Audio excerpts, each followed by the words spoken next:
Nagen Reyes, ¿cómo estás, Nagen? Buen día. Hola, buen día, un saludo para usted. Buen día. Bueno, yo creo que podemos empezar por lo último, ¿no? Los últimos anuncios, cómo se va configurando de vuelta este panorama, y después te pregunto sobre esta sentencia que hiciste en esa columna de opinión sobre el manejo de Biden de esta A la crisis. vuelta. Sí. No, hoy, pero empecemos. Bueno, hay dos cosas para destacar a mi juicio. Número uno, se queda en evidencia el desorden de la propia diplomacia occidental. Por una parte estamos viendo Alemania, Francia, el Reino Unido y Estados Unidos, cada uno de estos actores de estos países reuniéndose con Putin. Y del otro extremo también hay dos escenarios hipotéticos. Uno que justamente se corrió ayer en los medios de comunicación internacionales, que es la desescalada del conflicto, partiendo de que se observaron unas decenas de camiones y blindados rusos que salieron de Crimea. Sí. Y la otra hipótesis, que es la que personalmente yo acompaño, es que es parte de una estrategia de Vladimir Putin. Recordemos que justamente este lunes anunció el portavoz del Ministerio de la Defensa ruso, que es Igor Komashenko, dijo que habían culminado los ejercicios militares y se iniciaba el retiro de las tropas. No obstante, según la CIA y otras fuentes de inteligencia estadounidense y de Letonia, han constatado que más bien Putin llevó 7.000 soldados más a la frontera, y adicionalmente a ello logró colocar exitosamente las baterías antiaéreas de tipo S-400. Este tipo de batería es altamente peligroso porque en este momento Rusia tiene la capacidad de controlar plenamente todo el espacio aéreo de Ucrania. ¿Qué significa eso? Que cualquier avión que pretenda llevar, así sea ayuda humanitaria, armamento, logística, podrá ser interceptado y derribado desde Bielorrusia. Claro, a ver, para entender un poquito la posición de cada uno de los extremos, ¿qué es lo que dice Rusia? Rusia dice, a ver, yo tengo que intervenir porque esto significa para mí un problema en materia de seguridad, ¿correcto? Sí, Y es lo que... reacciona de esta manera. No, es que básicamente Putin ha sido constante y en ese sentido yo siempre lo he señalado. Sí. Rusia viene actuando conforme a lo que es la tendencia habitual de una potencia protegiendo su espacio vital, Ok. o su zona de seguridad. Claro. Y para lo cual ha estado enfáticamente diciendo: no acepto que Ucrania forme parte de la OTAN. Sí. Y bueno, y entonces ha hecho este despliegue militar para justamente decir por la fuerza: bueno, mira, no te voy a permitir que lo hagas, y ahora va a ir un paso más allá, que es obviamente lo que algunos anuncian es la inminente invasión. Adicionalmente a ello, hay que tener en cuenta que, bueno, se han hecho múltiples cumbres. De hecho, la más reciente fue la cumbre del primer ministro de Alemania, Olaf Scholz, que se encontró con el propio Putin, y allí, bueno, casi que le dieron con electricidad para que le pudiera escupir y decirle a Putin que en caso de una invasión él va a suspender el proyecto Nord Stream 2, que es lo único que le puede doler a Putin realmente de todas las sanciones. Y cuando se fue a Kiev, entiéndase que Alemania sufrió mucho después de la Segunda Guerra Mundial y le tiene terror a participar en cualquier tipo de conflicto. Claro. Y lo único que le ofreció al presidente Zelensky fue 5.000 cascos. Tengo una curiosidad. Hasta ahora siempre se habla de Estados Unidos, que se puede meter ante este conflicto de Ucrania-Rusia.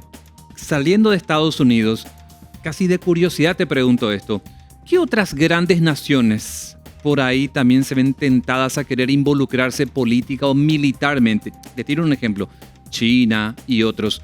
¿Hay esa posibilidad o no? Bueno, en términos estrictamente militares, la OTAN hoy por hoy dividida, yo entiéndase que no está obligada jurídicamente a actuar. Eso es algo que la gente debe tener claro. ¿Por qué? Porque la OTAN actúa conforme a su tratado, es en caso de que uno de sus socios o miembros ha sido agredido. Claro. Ucrania no es miembro oficial de la OTAN. Y por tanto, en caso de producirse una agresión de cualquier país extranjero, la OTAN está impedida de actuar. No puede intervenir. Está impedida de actuar porque no está obligada, no tiene ninguna obligación jurídica. Ahora, ¿quiénes son los que están oponiéndose a esta invasión? Sí.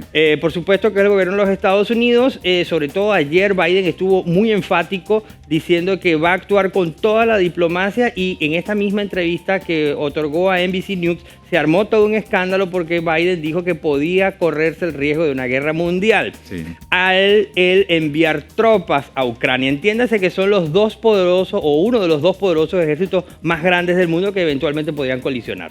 Ahora, volviendo a Estados Unidos, casi de curiosidad también. En este momento... Estás muy curioso hoy. Sí, estoy muy curioso. Está muy curioso. Porque la verdad hay informaciones que siempre están ahí de algún modo circulando y bien explicadas a propósito por tu parte, pero volviendo a Estados Unidos, el Capitolio, su Congreso, sus parlamentarios, ¿qué tanto realmente a Biden respaldan con esto?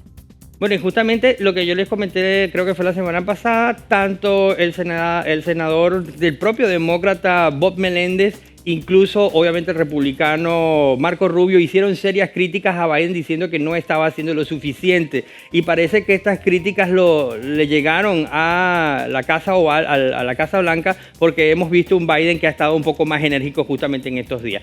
Dentro de los otros actores que me comentaste tú, dentro de esta tensión también está el Reino Unido. Claro. Y justamente el fin de semana ocurrió algo bochornoso y realmente yo diría yo, una gran humillación que recibió el Reino Unido. Y es justamente que la canciller de Boris Johnson, la señora Liz Truss, sostuvo un encuentro con su homólogo ruso Sergei Lavrov, y al salir a la rueda de prensa, Lavrov, el veterano diplomático ruso, dijo textualmente que había sido una comedia, que la canciller no había venido preparada y que fue un encuentro entre sordomudos. Qué loco. Acá, perdóname, estoy mirando El Mundo de España.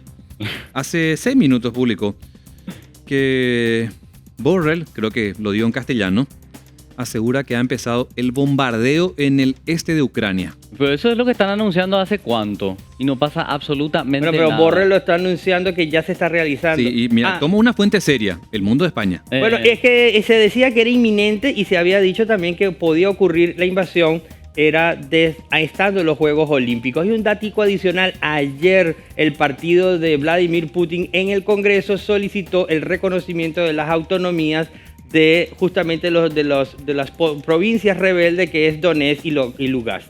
Muy bien, excelente. Bueno, esto tiene para rato todavía. Sí, lamentablemente. Y tenés algo sobre Canadá, porque continúa con mucha tensión la cosa ahí. Sí, efectivamente, el ministro Justin Trudeau decretó nada más y nada menos lo que es la emergencia federal. Es la segunda ocasión que en Canadá se reactiva este dispositivo constitucional. Casualmente, el primero que lo hizo después de la Segunda Guerra Mundial fue el padre de Justin Trudeau, y hoy, la semana pasada, lo hizo. Y esto significa que tiene amplísimos poderes. Dentro de las facultades que va a tener Justin Trudeau, justamente es tratar de colocar bajo arresto a los camioneros que están haciendo los bloqueos. Él ha amenazado no solamente que los va a multar, sino que los va a procesar penalmente. Y esto significa que ha exacerbado la crisis. No ha cedido ni un milímetro el primer ministro en cuanto a las peticiones que están haciendo los camioneros. Por otra parte, se tuvo lugar, compareció ante el Parlamento y fue una desordenada sesión en donde varios parlamentarios del Partido Conservador le exigieron a Justin Trudeau que se disculpe en público y que retroceda, pero él más bien ha marchado en sentido contrario, que es con decreto de emergencia federal. Claro, dijiste en una de tus columnas de opinión que Trudeau está buscando un nuevo orden social. ¿A qué te referís con eso? ¿Escudado o escondido tras estas medidas sanitarias que tanto se cuestionan y bueno, que ya genera más resistencia en todo el país? Sí, bueno, se señala justamente la tesis del orden social porque él es un progresista. Él está tratando de establecer una suerte de un Canadá igual para todos. Palabras más, palabras menos, una suerte de neocomunismo versión anglosajona. En todo caso, ese es en el fondo la razón por la cual no solamente se levantaron los camioneros, sino también la sociedad civil que los ha venido acompañando. La gente quiere dos cosas fundamentales. Uno, quiere su libertad. Y ante todo también quiere poder trabajar, y ese trabajar implica no depender de subsidios del Estado o del gobierno, sino desarrollar las actividades económicas que le generen su dinero y con lo cual hacer lo que consideren que hubiera lugar. Muy bien, excelente. Gracias, Najem, muy amable. A ustedes.